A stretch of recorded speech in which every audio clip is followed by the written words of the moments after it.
Paz do Senhor, meus irmãos. Tudo bem com vocês? Vocês estão felizes nessa noite? Amém. Então, nós somos da Igreja do Calvário do Recife, né? Especificamente da cidade de Camaragibe. A gente está ali servindo ao Senhor já há fazer 6 anos esse ano, né? E é interessante porque a gente não sabia nem que existia outra Calvary aqui em Pernambuco. Para a gente foi surpresa. Então eu fui conhecer o irmão Paulo, o irmão Emanuel, lá no Paraná, em Campo Mourão. Eu nem sabia que existia outras Calvaries aqui. E também os pastores do Sul também nem sabiam que tinha Calvary aqui. Então foi um prazer muito grande, foi uma alegria muito grande conhecer o pastor Paulo, o pastor Emanuel. Sabe, irmãos, quando parece aqueles parentes que você sabe que tem um parente, mas não conhece, e depois de muitos anos você vem conhecer aquele parente. Foi mais ou menos esse sentimento que eu tive por Paulo, né, pelo pastor Paulo, pelo pastor Emanuel. Quando a gente se conheceu, a gente ficou ali feliz e uma alegria, parecia que a gente já se conhecia há muitos anos, né? E eu louvo a Deus porque foi um tempo muito maravilhoso e um prazer enorme conhecer ele. E hoje a gente teve esse prazer também de vir aqui nessa noite. Também já passamos ali em Arco Verde, fomos no sítio Fernandes, né? Conhecer lá a obra que está sendo construída lá. Então foi uma alegria muito grande. Eu não sei o que é que Deus vai fazer com tudo isso, mas eu acredito que será grandes coisas. Amém? A gente estava vendo como é que a gente poderia ajudar também o pastor Emanuel ali em Vitória. E já estamos planejando alguma coisa aqui com o pastor Paulo, né? A igreja que nós servimos ali no Recife, Camaragibe, ela é composta por 90% de jovens. E jovens têm muita energia, né? Jovem gosta de trabalhar, gosta de aventura, então a gente vai colocar eles para trabalhar para esse lado de cá também. Amém? Irmãos, o que é que eu poderia falar mais? Minha esposa está ali, Vânia, que é Vânia charada da esposa do pastor Emanuel também, né? E veio conosco o missionário ali, Marcelo e Dani. Eles são de São Paulo e estão servindo aqui em Pernambuco, né? Estão lá na nossa igreja ajudando, cooperando lá e também num projeto que eles trabalham. Veio também o pastor Wilton, sua esposa, mas tiveram que voltar porque eles têm um compromisso amanhã de manhã. Então a gente veio conhecer, a gente veio ver o ambiente, ver como é que a gente pode trazer as pessoas, quando podemos trazer, né? E também a gente vai querer convidar vocês para ir lá no Recife também. Quem vai? Ué? E, irmãos, um tempo muito bom, né? Um tempo de comunhão muito bom. Tomamos um chazinho ali com a irmã. Não foi, irmã? Um chazinho de capim santo ali. Um tempo maravilhoso. E é isso, irmãos, a comunhão dos santos, né? A alegria dos santos, dos filhos de Deus é essa. É a gente ver bem os irmãos, né? É a gente ter esse momento de comunhão com eles, não só com eles, mas a gente ter esse momento de comunhão com o Senhor Jesus também, né? Então é especial. E eu tive o prazer também de conhecer, nem que seja de forma assim, à distância, fonada, mas o pastor Anderson também. Cheguei a conversar com ele também um pouco. E eu acredito, irmãos, que essa conexão toda, Deus tem grandes coisas para fazer. Amém? Grandes coisas para fazer em nossas vidas. Eu gostaria de convidar os irmãos para abrirem a palavra do Senhor no livro de Filipenses. Nós vamos ler a palavra do Senhor no livro de Filipenses e vamos refletir um pouco na palavra do Senhor nessa noite. Amém? Filipenses, capítulo de número 3. Sim, outra coisa, a gente está se sentindo em São Paulo aqui com tanto frio. Aqui é muito frio, irmãos. No Recife vocês vão sentir calor, viu?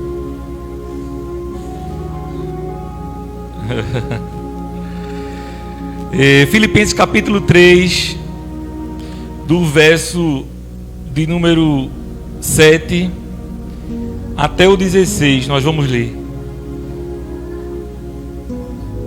Amém? Todos abriram? Tem alguém que está procurando ainda? A gente espera um pouquinho, para nós podermos fazer a leitura da palavra de Deus juntos. Então, Filipenses, capítulo 3, do verso 7 até o 16, diz assim, a palavra de Deus: mas o que para mim era lucro, passei a considerar como perda, por causa de Cristo. Mais do que isso, considero tudo como perda, comparado com a suprema grandeza do conhecimento de Cristo Jesus, meu Senhor, por quem perdi todas as coisas. Eu as considero como esterco para poder ganhar a Cristo e ser encontrado nele, não tendo a minha própria justiça que procede da lei, mas a que vem mediante a fé em Cristo. A justiça que procede de Deus se baseia na fé. Quero conhecer Cristo, o poder da sua ressurreição e a participar em seus sofrimentos, tornando-me como ele em sua morte, para de alguma forma alcançar a ressurreição dentre os mortos. Não que eu já tenha obtido tudo isso ou tenha sido aperfeiçoado, mas prossigo para alcançá-lo, pois para isso também fui achado por Cristo Jesus. Irmãos, não penso que eu mesmo já o tenha alcançado, mas uma coisa faço, esquecendo-me das coisas que ficam para trás e avançando para as que estão adiante, prossigo para o alvo, a fim de ganhar o prêmio do chamado celestial de Deus em Cristo Jesus. Todos nós que alcançamos a maturidade devemos ver as coisas dessa forma. E se em algum aspecto vocês pensam de modo diferente, isso também Deus esclarecerá. Tão somente vivamos de acordo com o que já alcançamos. Amém? Pai, nós queremos nessa hora suplicar mais uma vez, Pai, que o Senhor, através do seu doce Espírito, Pai, possa ministrar o nosso coração a Tua palavra, Pai. Eu oro para que cada um aqui seja abençoado, Pai. Cada um aqui seja aquecido por Tua palavra, Deus. Assim como aqueles discípulos ali no caminho de Emaús, enquanto o Senhor trazia a palavra, o coração deles ardia, Senhor.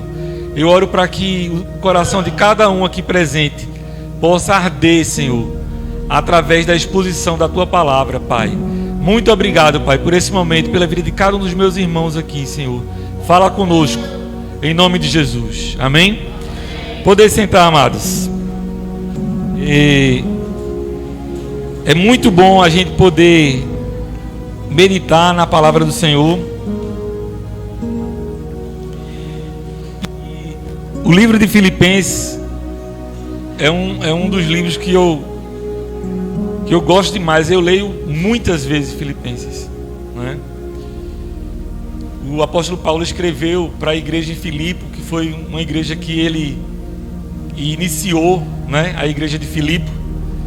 A igreja de Filipe, ela começou com Lídia, uma mulher rica, comerciante, e que se converteu ali, que recebeu Jesus em seu coração.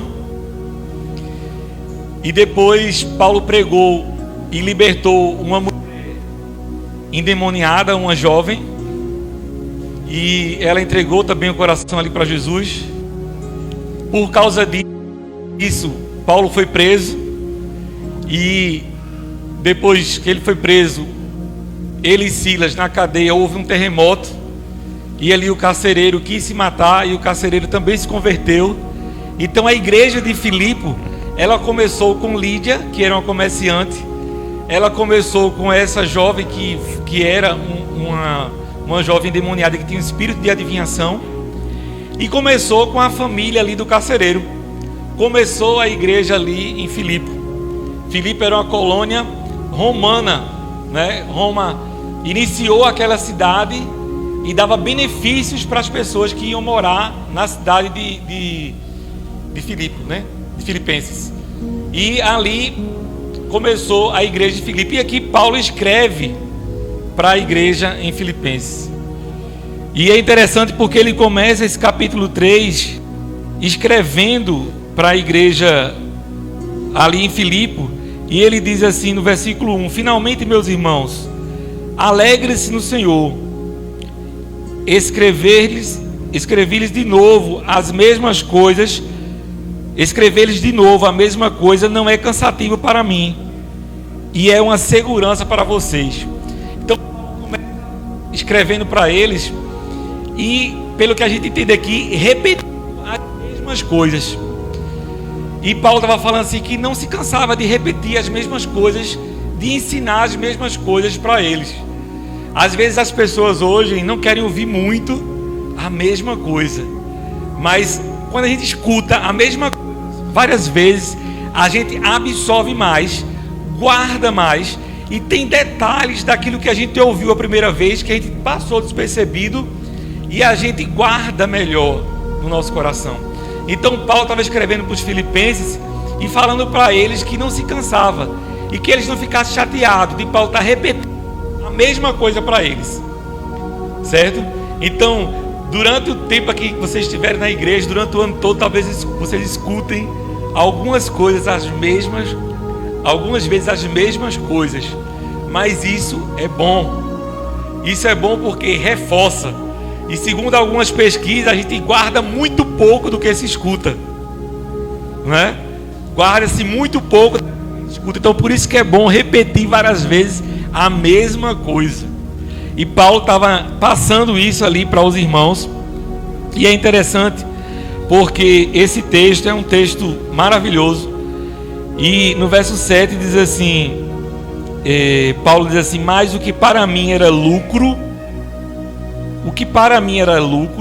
passei a considerar perda por causa de Cristo. Irmãos, o que Paulo achava que era lucro para ele, né? Às vezes a gente coloca essa visão de lucro em coisas materiais.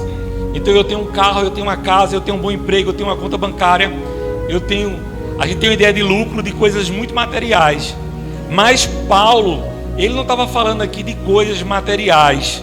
Ele diz assim: mas o que para mim era lucro, passei a considerar perda. Então não eram coisas materiais que Paulo estava perdendo, mas eram coisas preciosas, assim como coisas materiais preciosas que a gente tem, né? Uma casa que trabalhou tanto, um carro, um computador bom, um celular bom, sei lá. Assim como coisas materiais tão boas e valiosas que a gente possa ter nessa vida, Paulo estava falando também de coisas também que ele tinha preciosas, que para ele era lucro. E aí ele fala se referindo à posição que ele tinha, não é? E ele diz aqui no verso 4: embora eu mesmo tivesse razões para ter tal confiança, se alguém pensa que tem razão para confiar na carne, eu ainda mais. Aí ele dá o currículo dele, ele fala quem ele era, a posição que ele tinha e as coisas que ele considerava que era lucro, que era importante na vida dele, as coisas que era valiosa para Paulo. Paulo era um homem muito religioso, então para ele a sua religiosidade era muito importante, tinha um valor muito grande, porque era algo de tradição muito grande. E aí ele fala assim, embora eu mesmo tivesse razão para ter tal confiança, versículo 4, se alguém pensa que tem razões para confiar na carne, ele diz o quê? Eu ainda mais. Se tem alguém para achar que tem alguma coisa assim para ter confiança de que o cara é bom, sabe? Ele diz: sou eu.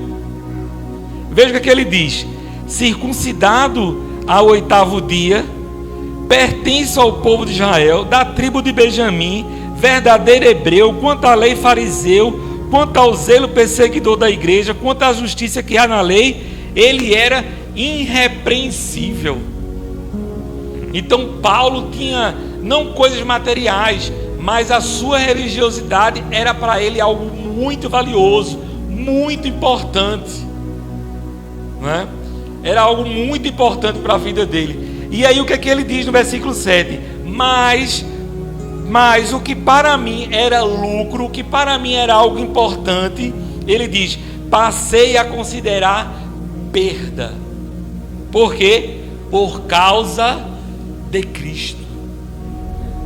Aquela vida religiosa todinha de Paulo, aquilo dali, ele considerou como perda, porque ele agora encontrou com Jesus.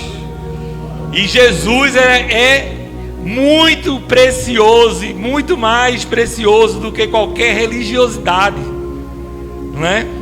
Do que aquela tradição que Paulo tinha. Mas Paulo não conhecia Jesus. E Paulo disse, para mim, todo esse lucro, todo esse que eu tenho, ele era irrepreensível, irmão. Segundo ele é o cara, como diz a história. Ele disse, mas eu considerei tudo perda, né? Por causa de Cristo. E aí, irmãos, esse texto ele é muito maravilhoso. Então, nós podemos ter muitas coisas que a gente pode considerar lucro em nossa vida, que a gente pode considerar preciosa em nossa vida, mas mais do que tudo isso é Jesus. Ele é o mais precioso para nós, irmãos. Sabe, Jesus contou uma parábola de um homem que encontrou um tesouro, e aquele homem vai, tudo que tem, tudo, irmãos, ele vende o cachorro, vende a bicicleta, vende o celular, vende o tablet, ele vende a casa, vende a moto, ele vende o terreno, ele vende tudo para comprar aquele terreno, porque aquele terreno tem um tesouro. E Jesus disse assim, o reino do céu é comparado ao homem que encontrou um tesouro e vai e vende tudo que tem para adquirir esse tesouro. O tesouro é mais precioso e mais valioso e mais importante do que tudo que ele tem. Então ele considera tudo como perda para conseguir aquele tesouro ali. E é isso que Paulo está falando aqui. Então, muitas vezes a gente é muito apegado a muita coisa, a muita tradição. Tem algumas pessoas que falam assim, eu não vou sair da minha religião, eu nasci aqui, vou morrer aqui. Vai morrer sem conhecer Jesus. Sua religião não salva, sua religiosidade, sua tradição não vai lhe salvar. É Cristo que vai lhe salvar, não é? E aqui o texto fala isso, que Paulo considerou tudo como perda por Cristo. Ele encontrou em Cristo esse valioso. E ele diz aqui, no versículo de número 8. Então, muitas vezes a gente considera muitas coisas preciosas, muitas coisas como lucro, e nos apegamos a muitas coisas. Mas nós precisamos entender que Jesus, Ele é o mais precioso na nossa vida. Amém? O verso 8 diz assim, mas mais do que isso, considero tudo perda. Veja as palavras. Mais do que isso, considero tudo como perda, comparado à suprema grandeza do conhecimento de Cristo. Irmãos, é maravilhoso. Aí você pode falar assim, mas Paulo ele não conhecia sobre Deus, ele não conhecia sobre a palavra do Senhor. Paulo conhecia. Paulo era fariseu. O fariseu ele tinha que estudar a lei, tinha que estudar a palavra de Deus que eles tinham do Velho Testamento, tudo. Era muito zeloso Paulo, né? Mas Paulo ele não conhecia o Senhor. Então é interessante porque o texto diz assim, mais do que isso, considero tudo como perda comparado com a suprema grandeza do conhecimento de Cristo Jesus. E a gente pode ver, irmãos, conhecimento aqui, conhecimento de Cristo, significa ter um relacionamento pessoal com Ele pela fé. Então Paulo, ele abriu mão de todo aquele conhecimento que ele tinha, de toda aquela vida religiosa que ele tinha, para ter agora um relacionamento pela fé em Cristo. Porque Paulo tinha um conhecimento bíblico, histórico, mas ele não conhecia Jesus, a verdade, a vida, né?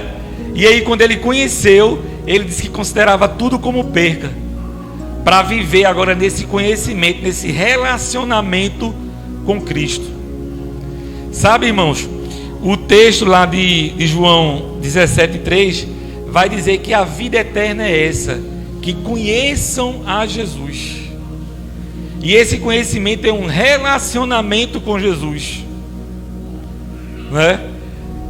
De vez em quando eu encontro algumas pessoas, principalmente lá no trabalho, e um rapaz a semana passada falou para mim que deixou de ser evangélico. Eu disse, foi mesmo? E ele disse assim, eu falei para ele assim, você como foi, Vânia, que eu falei?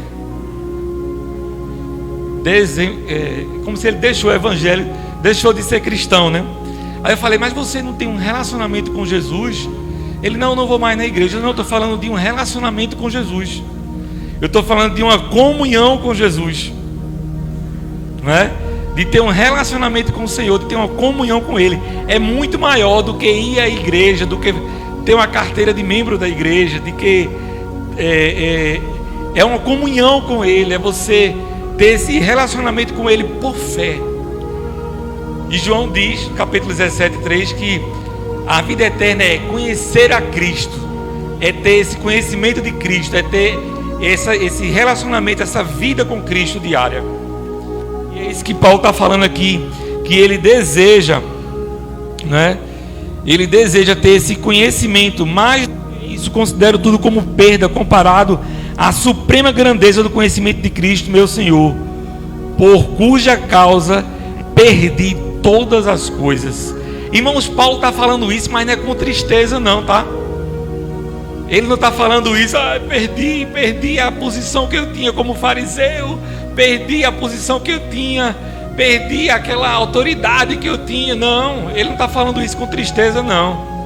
Ele está falando isso com muita alegria em seu coração, tá? Com muito prazer em seu coração, porque ele agora pode ter um relacionamento com o Senhor, uma vida com o Senhor diária.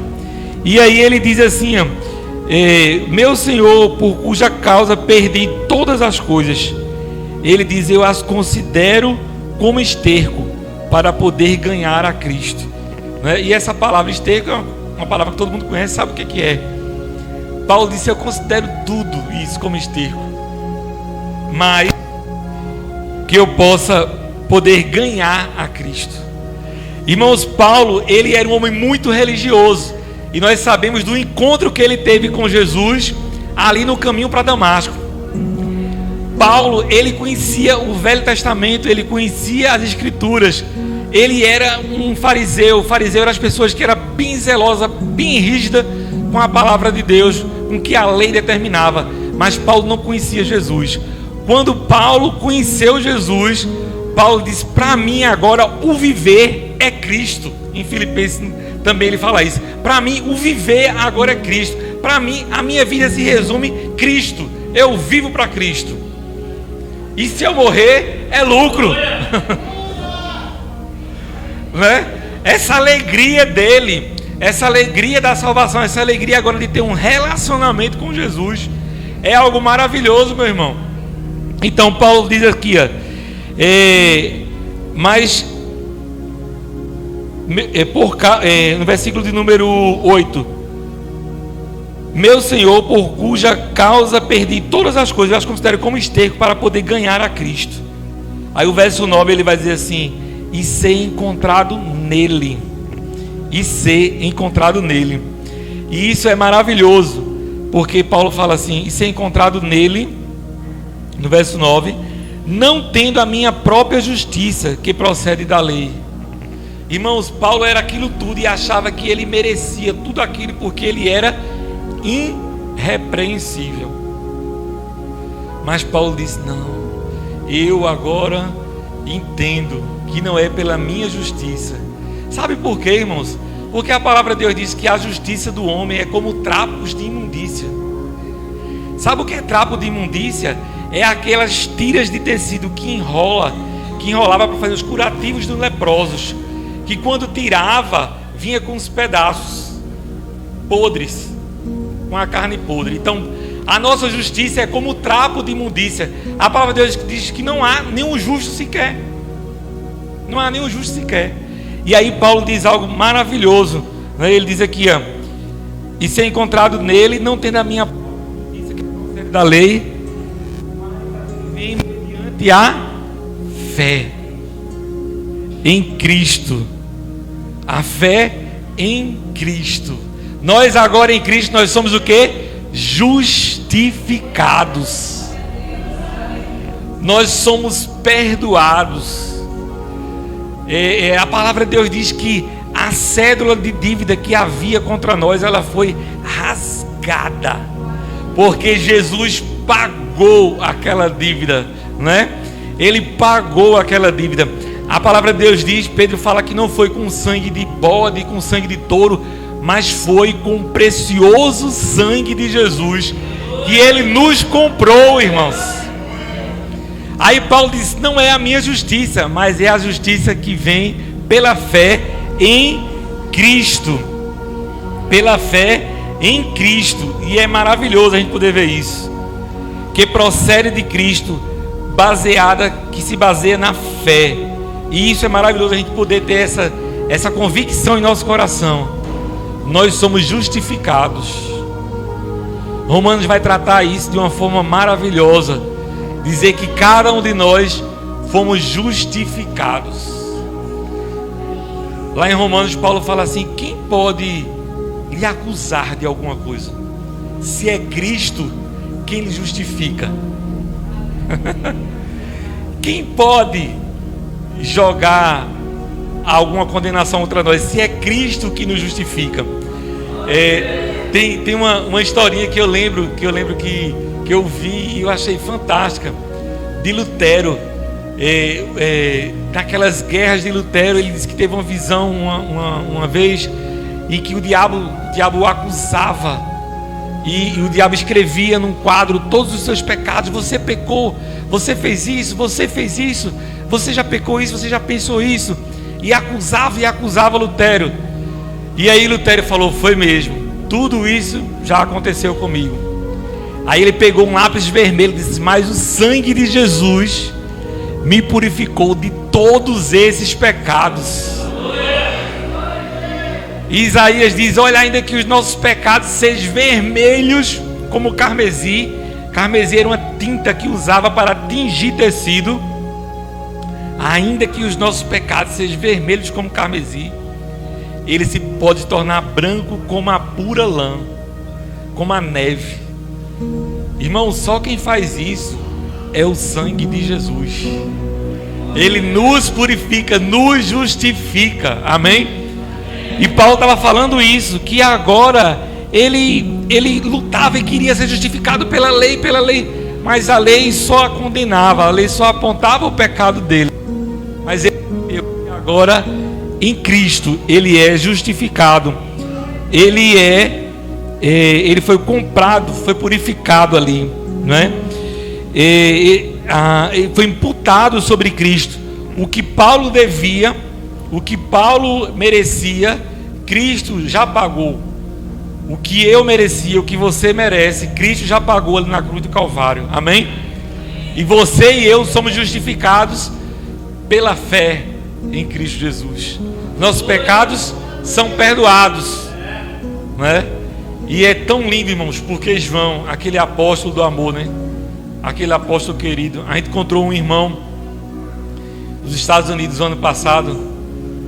O irmão tinha tanto amor que a gente colocou o nome dele de apóstolo João. Alguém já ouviu falar sobre a comunidade Amster, que tem nos Estados Unidos? É uma comunidade de cristãos que eles procuram uma vida bem simples. Tem até um filme deles, Graça e Perdão. Ele era dessa comunidade e ele é missionário hoje.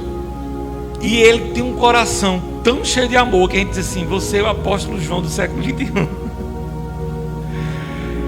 Então é maravilhoso a gente ver isso, irmãos. Maravilhoso a gente poder ver essa transformação. Vamos lá, o que é que o texto diz? Versículo 10, ele diz: quero conhecer a Cristo, ao poder da sua ressurreição e a participação em seus sofrimentos, tornando-me como ele em sua morte. Irmãos, o apóstolo Paulo, ele falou sobre isso, e essa palavra vem para a gente hoje, porque a gente precisa aprender, experimentar o poder da sua ressurreição, tudo aquilo que a ressurreição trouxe de benefício para a nossa vida, né? Mas também nós precisamos aprender a participar do sofrimento de Cristo. Hoje em dia é pregado um evangelho triunfalista, onde todo mundo tem que vencer, né? É vitória, vitória, vitória, vitória. Mas Paulo ensinando para Timóteo, discipulando Timóteo, Paulo disse assim: olha, Timóteo, todos quanto querem viver uma vida piedosa vão sofrer. E o evangelho tem vitória, irmãos, mas tem sofrimento. Tem os benefícios do poder da ressurreição, mas tem também os sofrimentos, né? Paulo falando lá para os irmãos em Gálatas, ele disse: eu trago no meu corpo as marcas de Cristo, né? A gente carrega esse sofrimento. A gente compartilhou hoje com o pastor Dedé, ele compartilhou com a gente alguns dos seus sofrimentos na obra, na causa de Cristo. Sabe, irmãos, a gente deve honrar muito esses homens, orar por eles, cuidar deles. O pastor Jeremias Pereira diz assim: convide seu pastor para tomar um café, né? Convide para tomar um chá, ligue para ele: está tudo bem, pastor? Porque parece que as ovelhas ficam só querendo, né? O pastor que tem que cuidar de mim, o pastor que tem que me chamar para tomar um café. Cuide deles, zele por eles, né? Amém. Então Paulo disse assim que ele queria experimentar o poder da ressurreição, mas também estava pronto para participar em seus sofrimentos. E Paulo escreveu essa carta em Filipenses. Sabe onde ele estava, irmãos? Preso. Na carta em Filipenses ele diz muito assim: se alegrem, se regozijem, não fique triste não. E outro dia eu vi o pastor da igreja, quando eu me converti, ele foi lá em Israel e ele mostrou o local onde foi a prisão de Paulo. Um subterrâneo, úmido, frio, e naquela época com certeza era muito sujo. E dali de dentro Paulo escreveu para encorajar os irmãos, para preparar os irmãos, para fortalecer os irmãos. E ele diz assim: olha, não fique constrangido por causa das minhas cadeias, mas se alegre por causa das minhas prisões. Se alegrem. Já pensou a pessoa na prisão, preso, mas ali encorajando os que estavam fora, animando os que estavam fora, né?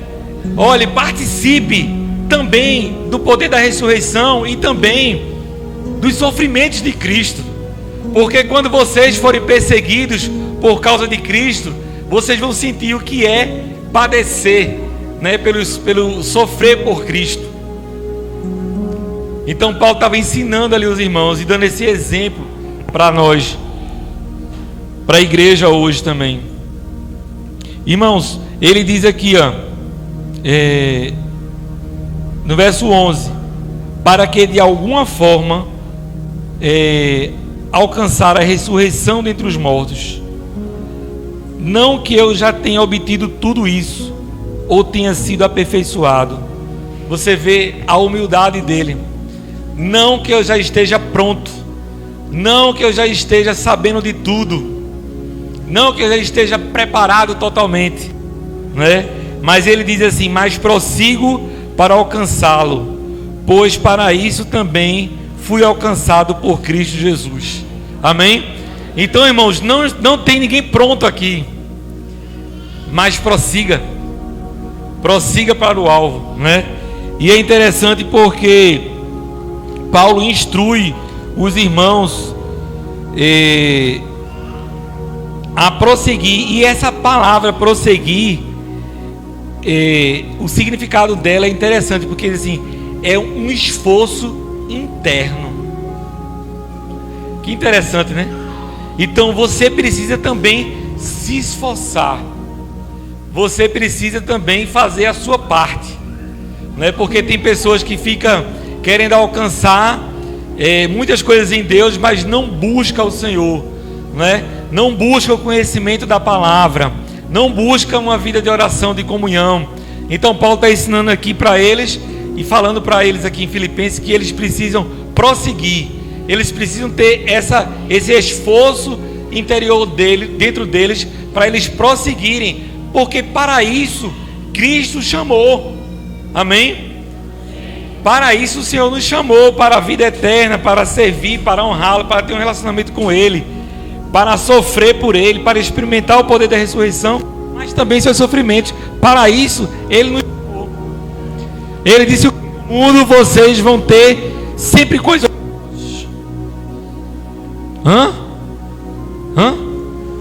Não?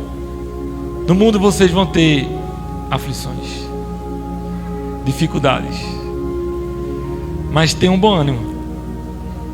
Ele venceu, a gente vai vencer também com Ele, porque em Cristo nós já somos o quê? Mais do que vencedores. Irmãos, a gente somos um povo que já sabemos o final da história. Você já sabe o final da história qual é? Você já sabe. Ele venceu. Apocalipse diz assim, que João viu aquelas pessoas de branco, disse: quem são esses de branco? Aí o anjo falou para ele: esses são os que lavaram as suas vestes no sangue do Cordeiro. Você já sabe, meu irmão. É vitória, né? Isso aí é certo, é o céu para a nossa vida, amém? Essa está garantida. Então, irmãos, vamos lá. Número 13 diz assim: irmãos,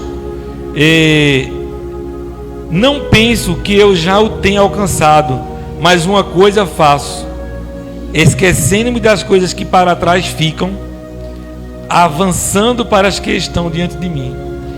Irmãos, a gente precisa aprender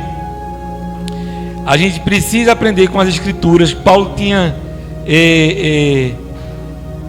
tinha uma insatisfação dentro dele, ele não se achava pronto, ele queria mais, ele desejava mais, ele se esforçava para isso, prosseguia para isso, mas também ele sabia a direção clara para a vida dele.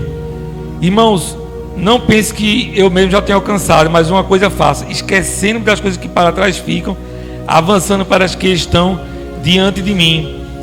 E ele coloca esse texto aqui como um atleta, né, que tem um foco, que tem um objetivo, que tem um alvo a alcançar. Sabe, irmãos, a gente precisa ter esse mesmo entendimento, e a gente precisa focar nisso. Cristo, Ele é o foco da gente. Hebreus vai dizer assim, prossiga para o alvo, né? Vai dizer assim que a gente deve esquecer as coisas que podem nos embaraçar, olhar firmemente para Jesus, para o autor e consumador da nossa fé, e seguir esse caminho, correr nesse alvo. A gente precisa estar firme nisso, nessa direção. Nossa direção é Cristo, é a sua palavra, é aquilo que Ele tem para a nossa vida. A gente precisa ter essa direção firme. Assim como um atleta, ele treina, ele é disciplinado, ele se esforça para alcançar aquela coroa, aquele objetivo. Nós, como cristãos, nós precisamos ter esse mesmo alvo, esse mesmo objetivo. Paulo usa muito essa figura para discipular Timóteo. Fala: olha, um atleta, ele não perde tempo com muita coisa não, ele tem que ter disciplina, né? Disciplina para treinamento, para alimentação, para tantas coisas. Tem que ser disciplinado, porque ele tem um objetivo, é ganhar, é chegar no pódio. E nós temos um alvo, nosso alvo é Cristo. Que a gente possa prosseguir, ter essa direção firme, essa dedicação firme em nosso coração, não é? Para que a gente possa perseverar. O versículo 14 diz assim, ele diz: prossigo para... a fim de ganhar o prêmio da chamada celestial em Cristo Jesus. Ele traz essa figura, né, do alvo, para que a gente não se embaraçar com nada, né? O autor aos Hebreus diz que a gente não deve se embaraçar com nada. A gente deve deixar o peso, o pecado que tenta nos embaraçar, e a gente está firme com o Senhor. Amém? E essa corrida, irmãos, nós teremos a recompensa, né? A recompensa final em Cristo. O versículo 15 diz assim: todos nós que alcançamos a maturidade devemos ver as coisas dessa forma. E se em algum aspecto vocês pensam de modo diferente, isso também Deus lhes esclarecerá. Então a gente precisa também ser bem determinado e dedicado em aprender, né? E em ser disciplinado também para não perder o alvo. O versículo de número 17 diz assim: irmãos, sigam unidos. No 16: tão somente vigiamos de acordo com o que já alcançamos. Tão somente vivamos, de acordo com o que já alcançamos. Então Paulo ele traz isso para os irmãos ali, para que eles permaneçam firmes. E ele dá ali o testemunho dele, de que perdeu tudo, de que considerou tudo como perca, considerou tudo como esterco, para ter um relacionamento com o Senhor, para ter uma vida com o Senhor. E ele sabia que isso não era pela sua justiça, mas era pela justiça baseada na fé em Jesus Cristo. Ele incentivou os irmãos e disse: olha, eu esqueço, deixo tudo para trás e eu prossigo para o alvo. Eu não vou perder o alvo. Meu alvo é Cristo. Eu sei o que me espera, eu sei o que me aguarda, não é? E ele fala para mostrar para a gente que a gente tem que ter essa mesma direção, esse mesmo foco e essa mesma disciplina de alvo, não é? De alvo. E na questão de prosseguir, que a gente precisa ter esse esforço interno, sabe, irmãos, de ler a palavra. Uma das coisas que Paulo trabalhou muito no discipulado com Timóteo foi: medita na palavra, pregue a palavra, a tempo e fora de tempo, ensina, corrige, exorta, não é? Leia a palavra, seja habilitado na palavra, porque isso tudo ia fazer com que Timóteo perseverasse, não perdesse o alvo. E aqui Paulo estava também passando a mesma recomendação para os irmãos ali em Filipenses: permaneçam firmes, se esforcem, sejam disciplinados, não percam o foco. Seu alvo é Cristo. Temos um prêmio no final, a salvação em Cristo Jesus. Amém? Irmãos, e para nós como igreja, que nós possamos guardar a igreja aqui em Buíque, guardar essa palavra e entender no seu coração que você abriu mão de tudo para seguir a Jesus, que você, se não fez ainda, faça nessa noite, né? Abra, considere tudo isso aí como perca, mas tenha Cristo, que é o mais importante em sua vida, né? Então eu deixo essa palavra, esse pequeno estudo desse texto que a gente leu aqui, para nosso encorajamento pessoal, né? Para nosso fortalecimento especial nessa noite. Que Deus continue ministrando a cada coração aqui nessa noite. Que vocês sejam firmes no Senhor, que vocês cresçam no Senhor, sejam disciplinados, se esforcem. Ajude aí o pastor da igreja local, ajude o pastor Dedé, ajude Paulo, ajude lá Camaragibe, pastor Edmar. Se dediquem na obra de Deus, não é? Se dediquem na obra do Senhor. É maravilhoso experimentar não só o poder da ressurreição, mas o poder também dos sofrimentos por amor a Cristo, não é? É maravilhoso isso. Queridos, que Deus nos abençoe, continue nos abençoando, abençoando essa igreja, a vida do pastor de Márcio. Amém. Márcio é mais fácil, né? Amém, meu querido. Deus abençoe.